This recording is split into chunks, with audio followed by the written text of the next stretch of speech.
Enfoque en la ciencia con Josefina Claudia Herrera. The Royal Swedish Academy of Sciences has today decided to award the 2025 Nobel Prize in Chemistry to Susumu Kitagawa, Kyoto University, Japan, Richard Robson, University of Melbourne, Australia, and Omar Yagi, University of California at Berkeley, USA, for the development of metal organic frameworks. Amigos de Enfoque, qué gusto saludarles. Hoy vamos a adentrarnos en nuestra cita con la ciencia, a todo lo que se realizó la semana pasada. Sí, conocimos quiénes ganaron el Premio Nobel de Química y en este caso uno de los investigadores estuvo aquí en nuestro país. Sí, estuvo trabajando en el Instituto de Investigaciones en Materiales de la UNAM y por ello vamos a enlazarnos, si nos permiten en este momento, con el doctor Argel Ibarra. Él es uno de los investigadores de este instituto y queremos conocer a ciencia cierta qué fue lo que realizó el doctor Kitagawa y sobre todo cómo estamos adentrándonos en México respecto a estas investigaciones que realizó. ¿Cómo está, doctor? Qué gusto saludarle. Muy buenos días, muchas gracias, muy contento y muy agradecido por la entrevista. Cuéntenos un poco sobre este desarrollo, cómo fue que se llega a este premio Nobel y, bueno, básicamente, pues este trabajo, esta publicación que hicieron de manera conjunta, porque entiendo trabajó por varios años aquí en nuestro país el doctor Kitagawa. Pues miren, de manera muy general, estamos la comunidad, no solo la comunidad de Metal Organic Frameworks, muy contentos. Me parece que la comunidad en química estamos muy contentos, porque este premio, la principal quizás característica que tiene es los años que se ha trabajado, como cualquier otro premio Nobel, pero en un área muy específica, que es el área de química de coordinación. De manera muy sencilla y de manera muy asequible, lo que estamos hablando son estructuras similares a las piezas de Lego. Yo puedo armar con piezas de Lego muchísimas cosas, con muchísimas formas, de muchísimos tamaños. Esa es la manera quizás más intuitiva de comenzar a hablar de estos materiales. ¿Qué características tienen? Se conoce que estos materiales son altamente cristalinos, que en otras palabras quiere decir que son sumamente ordenados. Es decir, las piezas de Lego que yo estoy colocando las ordeno de tal forma y las construyo de tal forma que sea lo más correcto posible. Eso es cristalinidad. Pero adicionalmente a eso, tienen la característica de ser porosas, que tiene cavidades, que tiene ventanas, que tiene huecos. Y justo ahí es donde podemos hablar de estas esponjas cristalinas. ¿Por qué? Porque son como esponjas, tienen capacidad para que nosotros coloquemos cosas adentro, pero además tienen un orden regular o un orden conocido como perfecto. Ahora bien, dentro de esas cavidades o poros es que nosotros podemos colocar diferentes moléculas, como moléculas de agua, moléculas de CO2, moléculas de SO2, de H2S, moléculas tóxicas, moléculas no tóxicas, moléculas incluso buenas como pueden ser fármacos. Yo puedo entonces construir un andamio, si me lo imagino, y dentro de ese andamio colocar diferentes cosas. Esa es la manera más sencilla de resumir la belleza de estos materiales, la importancia porque tiene aplicaciones enormes, desde catálisis heterogénea pasando por aplicaciones farmacéuticas y por supuesto la parte de remediación ambiental en agua o en aire. Ahora bien, vamos a platicar un poquito del profesor Susumu Kitagawa. Es muy cierto, no lo había pensado, pero efectivamente el profesor estuvo trabajando aquí al menos 4 años. Recordemos que el trabajar en México, trabajar en Japón o trabajar en Estados Unidos no necesariamente es presencial. Quiero aclarar esto porque desafortunadamente todavía no pisa México el doctor Susumu. Sin embargo, hay una promesa muy interesante y ahorita se las cuento. Pero efectivamente trabajó en México y particularmente trabajó en la UNAM. ¿Por qué? Tuvimos diferentes reuniones vía remota, como esta reunión tan importante, pues eso al final nos acerca y creo que hemos aprendido a capitalizar, quizás a raíz de la pandemia, toda esta comunicación que es muy valiosa. Así pues, esta interacción con el ahora Premio Nobel comienza en 2014, el año que significa mucho para mí porque me incorporo a esta gran casa de estudios. Es cuando comienzo mi carrera como investigador independiente. Y en ese año tuve la fortuna de viajar a Japón a una conferencia internacional de estos materiales. Gracias al apoyo de la UNAM y de las instituciones es que logran darme este patrocinio para poder asistir a esta conferencia y es que conozco al gran Susumu. Y digo gran Susumu sobre todo porque la calidad humana, la humildad y la manera tan ligera de hacer las cosas es realmente admirable. Sin duda es un gran científico, nadie me malinterprete, pero honestamente su calidad humana es quizás el triple de lo gran científico que es. Es así que lo conozco y bueno, pues muy amable, tuvimos un par de intercambios muy cortos en diferentes momentos de la conferencia y por supuesto yo le solicito que si pudiéramos en algún momento realizar una colaboración, por supuesto con su amabilidad me confirma que sí, honestamente no le creí mucho, pero dije bueno, quedó muy bonito y cuál es mi sorpresa que sí, empezamos a trabajar, fue un trabajo que llevó su tiempo, llevó aproximadamente 4 años y la parte final tuve la fortuna, una vez más, gracias a las autoridades de esta máxima casa de estudios, de estar un mes en la Universidad de Kioto, donde él trabaja, y junto con su grupo de investigación terminamos este trabajo, el cual se publica en 2019.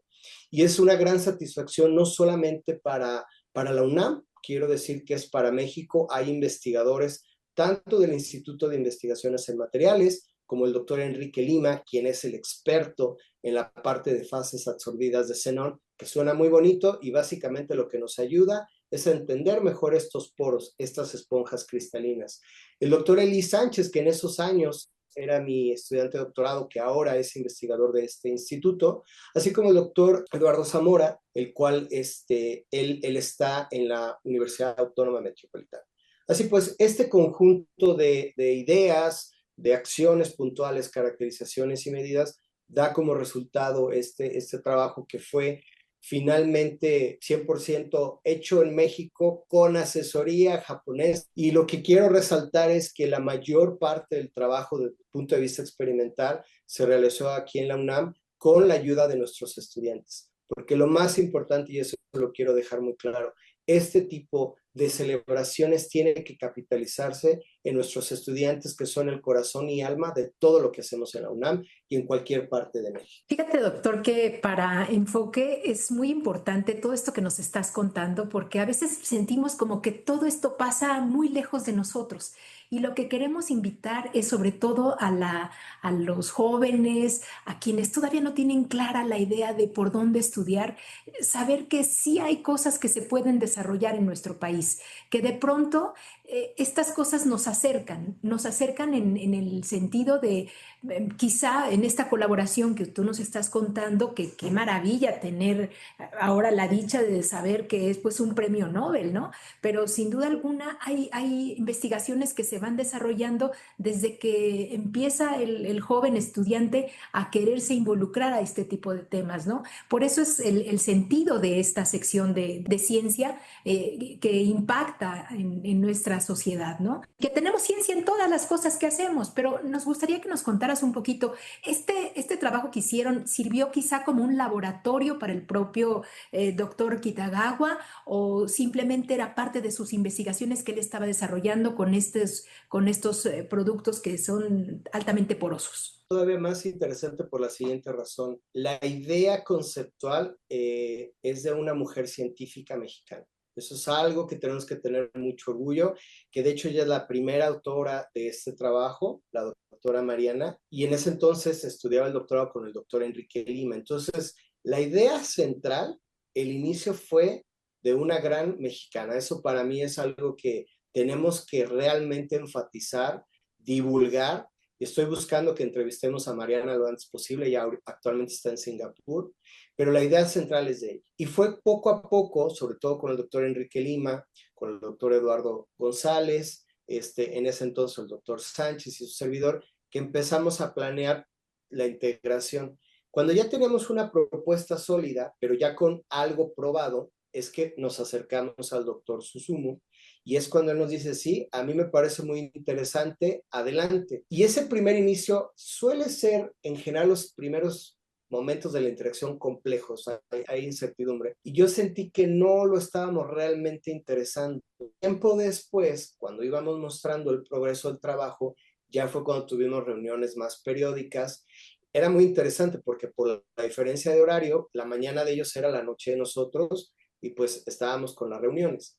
Y una mexicana teniendo la idea, concretándola, teniendo la interacción interacción directa con la parte japonesa y yo notaba que no solo el profesor Susumu, sino el resto de los colaboradores japoneses estaban genuinamente admirados por Mariana, porque para ellos hay mucho que presumir de Japón, pero ciertamente el sesgo social, el sesgo de la igualdad, es algo que podremos debatir por mucho tiempo y no es parte de esta entrevista, pero sí quiero decirlo.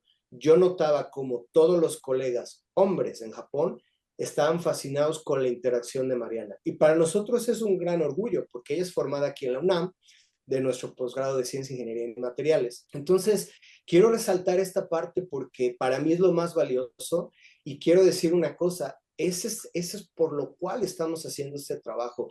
La ciencia es algo que no discrimina, pero es nuestra labor como investigadores, sobre todo como investigadores hombres, el apoyar este tipo de iniciativas y ver concretado que finalmente Mariana tiene un artículo de investigación con un premio Nobel, creo que habla de la gran capacidad que tiene México.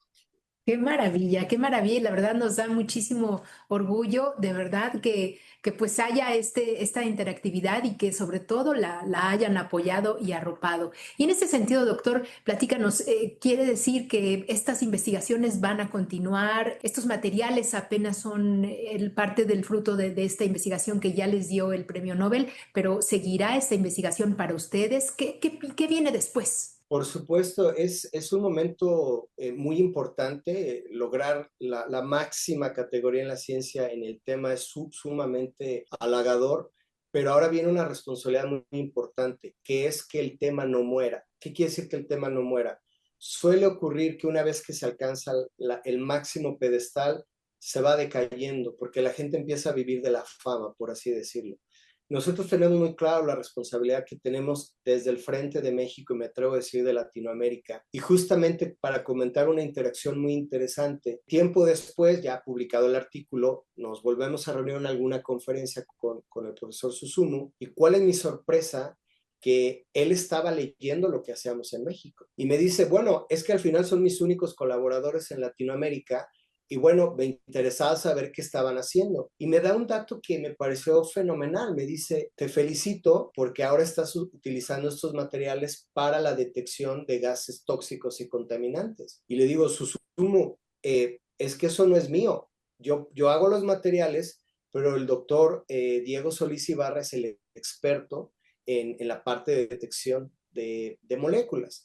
El doctor Diego Solís, director de nuestro instituto, pues tiene toda la experiencia, el expertise, hicimos esta colaboración y me da todavía mucha alegría cómo es tan sencilla la persona. Me dice, ya lo sé, ya sabía que tú no eras el experto, me queda claro.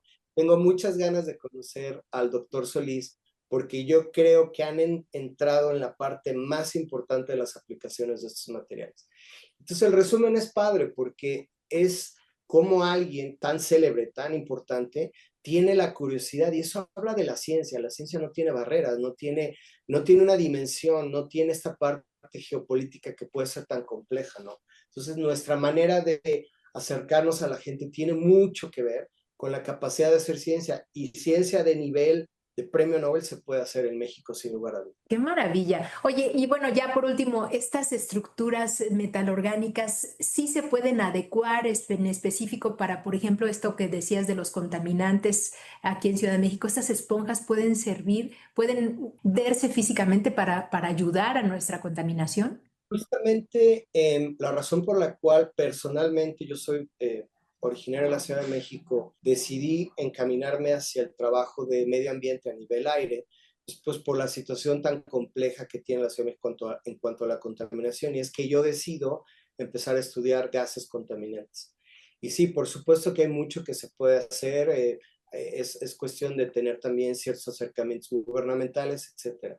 Pero quiero resaltar algo que me parece otra vez es muy pertinente. La ciencia tiene la gran belleza y la gran ventaja de tener un impacto social, como puede ser la aplicación tecnológica, pero también el impacto social se mide en cuanto a la contribución en recursos humanos. Y con esto quiero cerrar la promesa de Susumu.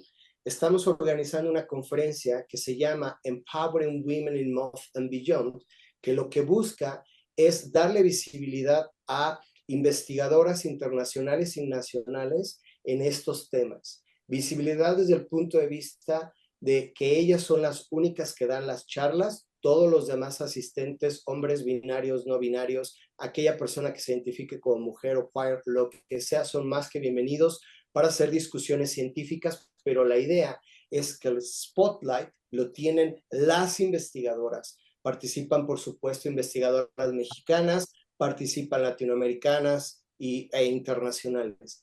Y la promesa es que Susumu viene a inaugurar el Congreso. Venimos 2 años trabajando este Congreso. Se celebra la primera parte aquí en el Instituto de Materiales y la otra parte se lleva a Mérida. Y para nosotros es el mensaje de que nuestras alumnas, sobre todo a nivel licenciatura y las que ya están en posgrado, tengan la referencia de grandes mujeres haciendo ciencia. Nos queda muy claro que de pronto para ellas puede ser muy triste o desalentador que las referencias suelen ser hombres. Y no que sea algo malo, pero hay mucho más allá que solamente hombres haciendo ciencia. Y el que ellas, como mujeres con tantas ideas como fue Mariana, tengan la referencia de otras grandes mujeres haciendo ciencia, es una contribución social y un impacto directo en lo que la ciencia puede hacer. Qué maravilla, doctor. ¿Y para cuándo tenemos esa buena noticia de que esté aquí en México el doctor? No me ha cancelado. Es muy interesante. No me ha cancelado, vamos bien. Como dicen, no news, good news. Ya, por supuesto, le escribí para felicitarlo. Honestamente, no me ha contestado. Seguramente está saturado de entrevistas. Pero conociendo la parte cultural japonesa del honor y la honra, yo sospecho que no nos va a cancelar. Pero sea como sea, lo que es muy, muy halagador es que él es uno de los padrinos, digamos, de este gran evento, que lo que busca es precisamente hacer un acto genuino de justicia y de entender nuestra problemática social, y la razón por la cual se celebra en México, a pesar de que es una conferencia internacional, es por lo que buscamos es que nuestras futuras investigadoras y profesoras mexicanas tengan este acercamiento a nivel internacional con sus pares mujeres. Eso. ¿Y entonces, como para cuándo? ¿Sabremos? Esto oficialmente arranca el 9 de noviembre. Yo esperaría que Susumu nos confirme. Él ya tenía su boleto de avión, ya teníamos el hotel, ya teníamos todo. Si no hay cancelación, pues qué bueno. Si hay cancelación, lo entenderíamos. Seguramente tendremos una intervención en línea o una intervención grabada, ya lo veremos. Pero insisto, pienso que el impacto genuino que puede tener la ciencia va mucho más allá de la implementación tecnológica. Por supuesto. Por supuesto, ya el paso lo dieron y creo que eso es lo que destacamos aquí en Enfoque. Muchísimas gracias, doctor. Que te vaya muy bien. Gracias a ustedes, a sus órdenes. Hasta luego. Hasta pronto. Nosotros tenemos más aquí en Enfoque Noticias. The Royal Swedish Academy of Sciences has today decided to award the 2025 Nobel Prize in Chemistry to Susumu Kitagawa, Kyoto University, Japan, Richard Robson, University of Melbourne, Australia, and Omar Yagi, University of California at Berkeley, USA, for the development of metal organic frameworks. Enfoque en la ciencia con Josefina Claudia Herrera.